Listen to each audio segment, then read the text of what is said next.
Hi everyone, welcome back to my YouTube channel. In today's video, I'm going to share my experience of interview with one of the UK startup company.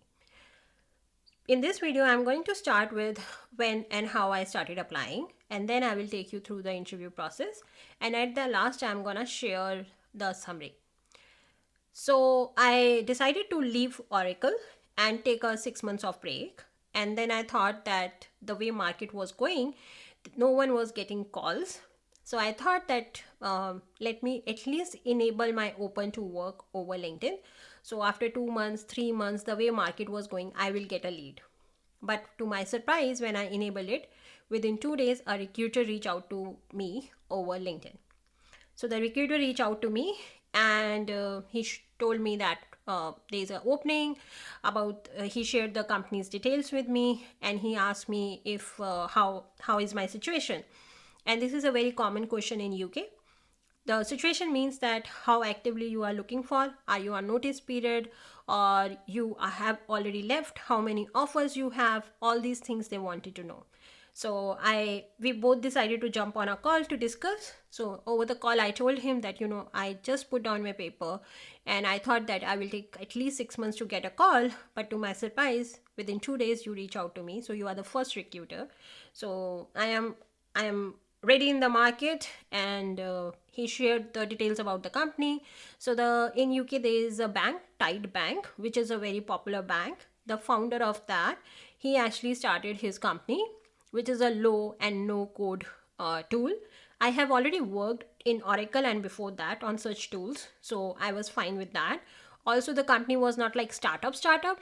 There was already a bank behind it, so I was fine with the company. And I said, okay, I'm fine.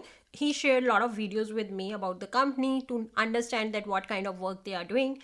And also AI is booming at that time. So he told me that, go through the AI, come up with some ideas that how you can use AI in the tools and all that. So I was fine with that.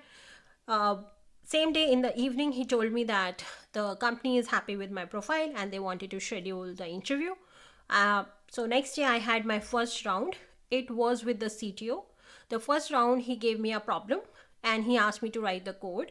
It was a problem solving basically. I wrote the code with recursion. He asked me that now write the code without recursion, so I did that.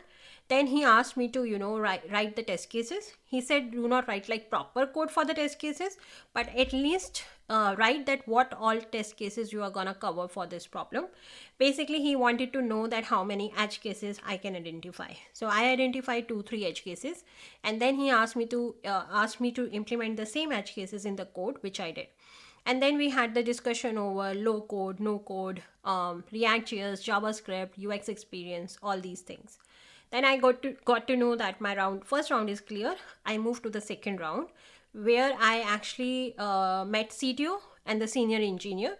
In that, they gave me a React.js code, and it was a running code.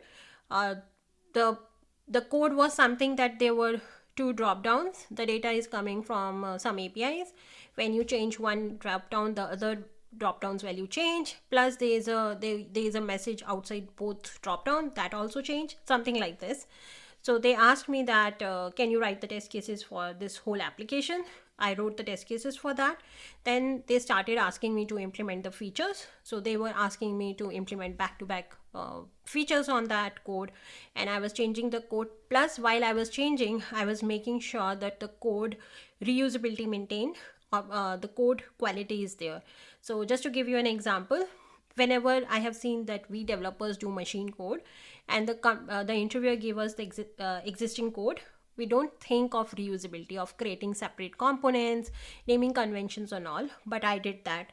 So that was a good point from my side. That interview was supposed to of an hour, but it went for 1.5 hours because they were asking me to implement back to back lot of features, like lot of features, and writing the test cases, updating.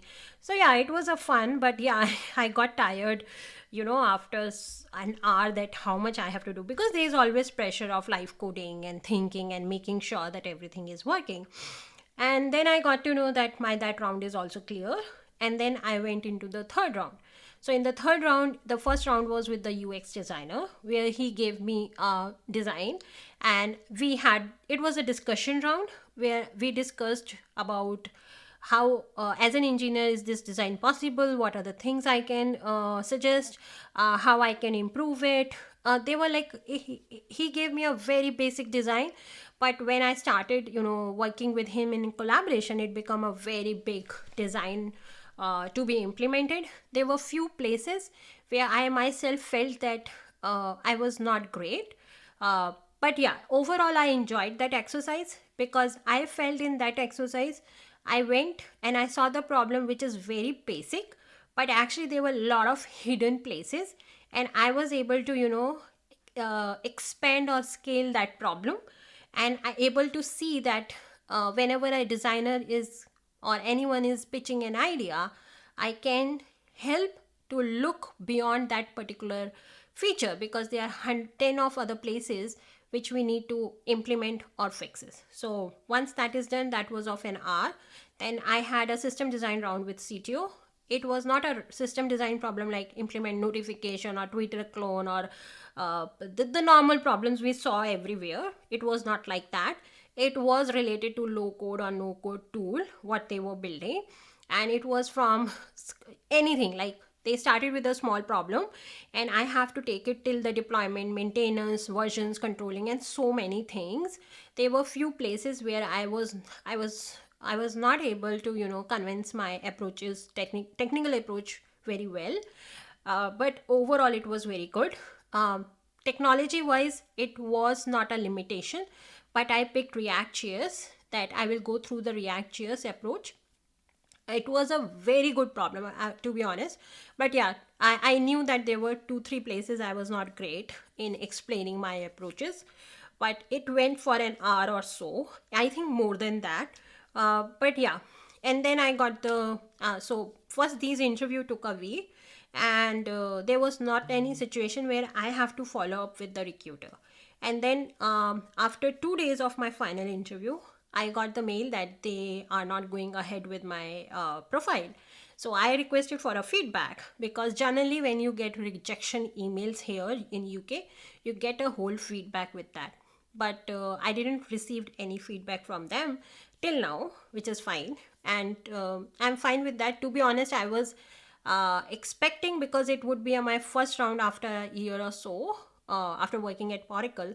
So I knew that there would be places where I have to improve, and this whole interview process helped me to understand that where I am lacking, I have to frame my answers and technical approach in a more clear way. So yeah, this was the whole my interview experience here.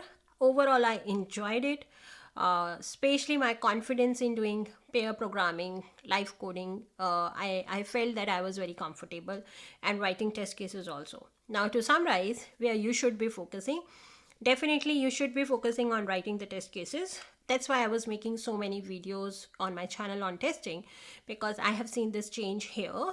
People ask for a lot of test cases even in interviews, which is a very good thing. Also, you should, because I am a UI developer, I try to find opportunities apart from programming. I can showcase that how I know accessibility, how I focus on performance, how I know that the mobile users are there. All these things I try to highlight in my answers whenever I'm having the discussion. Also in this, I love the UX part, where a UX person was working with me, and we in collaboration working on an idea. So I'm not sure how many companies are gonna ask, but I would suggest that if you can work on that part also, that would be great for you. So overall, just to summarize, you should work on your hands-on coding. You should be comfortable with test cases. You should, when you are coding, think about optimization, think about reusability. Always think about that, how you can write the best code.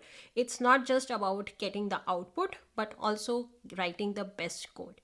Yeah, so this was about my experience. I hope you liked it. If you have any follow-up questions, please let me know in the comment section.